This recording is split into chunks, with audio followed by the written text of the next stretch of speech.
मार्मिक प्रसंग है। अब आप लोग भी सुनो कार्यकर्ता गण, बहुत मार्मिक प्रसंग। राजू जी बैठ जाओ, बहुत गजब की कथा, इसको सुन के भले ही उठ जाना।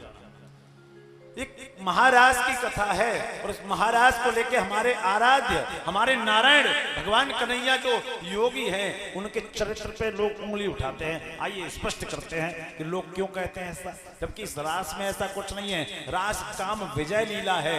रास का अर्थ एक दूसरे से मिलने का संयोग है। रास का अर्थ है रसो वै रसः इति रासः, जो एक दूसरे से मिलने का मार्ग बता दे वो रास है। हृदय को थोड़ा रसीला कर दे वो रास है। अब सुनो श्लोक क्या कहता है। भगवन पिता रात्रि शरदोत्फुल्ल मल्लिका, भगवान ने चैलेंज कर दिया, काम मेरी तुझसे लड़ाई होगी, लेकिन समय मैं बताऊंगा, जगह भी मैं बताऊंगा। तो समय बताया गया कौन सा, शरद पूर्णिमा की रात्रि। कौन सा, शरद पूर्णिमा की रात्रि। और शरद पूर्णिमा की रात्रि में भी स्थान कौन सा होगा, बहुत वैज्ञानिक विश्लेषण है इसमें। निधिवन, वृंदावन में जाते हैं ना, निधिवन पड़ता है ना वहां। अब शरद पूर्णिमा की रात्रि ही क्यों चुनी गई, क्यों, अभी स्पष्ट हो जाएगा। भगवान ने यहां चालाकी कर दी, यहां नीति चल दी और काम इस बात को नहीं समझ पाया। भगवान ने कहा शरद पूर्णिमा की रात्रि में होगा, तो इसलिए चुना क्योंकि शरद पूर्णिमा की रात्रि में चंद्रमा पूर्ण यौवन पे होता है, पूर्ण शुद्ध होता है, पूर्ण साफ सुथरा होता है।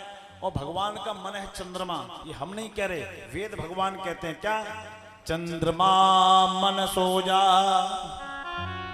क्या बोलते हैं, चंद्रमा मन सो जा तक चक्षो सूर्यो अजायतः। भगवान का मन क्या है, नहीं समझ में आया। चंद्रमा क्या है, चंद्रमा मन है। तो जब मन शुद्ध होगा तो बुद्ध विहार वालों एक बात बताना कि कोई बुरा विचार या काम वासना पहले मन में आएगी कि तन में, बताओ। मन में नहीं आएगी तो तन में आने का सवाल ही नहीं है। तो मन जब शुद्ध होगा हम सबका तो तन में काम प्रवेश नहीं करेगा, हम लोग मार्ग से नहीं भटकेंगे। आज से ही चंद्रमा के फोटो खींचना, 365 दिन के फोटो अपने पास रखना, लेकिन शरद पूर्णिमा की रात्रि में चंद्रमा कुछ अलग रंग लिए होता है। क्यों, न तो उससे बरसात के बादल ढकते हैं, न सर्दियों का कोहरा ढकता है, न गर्मी की धूल ढकती है, पूर्ण यौवन पे शुद्ध होता है। जब भगवान का हमारा आप सबका मन शुद्ध होगा तो काम की कोई क्षमता नहीं है। काम इस बात को नहीं समझ पाया और शत्रु को कमजोर समझ के युद्ध करने चल दिया, यही पूरा रास फंस गया। समझ में आया कि नहीं, बोलो, आया कि नहीं, एक बार बोलो। नहीं आएगा तो समझाएंगे। जब मन पवित्र होगा तो तन भी पवित्र होगा, यही चंद्रमा है। चंद्रमा किसका सिंबल है, चंद्रमा सिंबल है ऑफ माइंड। कुंडली के अंदर 35% असर चंद्रमा करता है। व्यक्ति का चंद्रमा ही खराब हो गया, क्योंकि रात को देर से सोते हैं, सुबह जल्दी उठते नहीं है, तो चंद्रमा डिस्टर्ब हो गया। इसलिए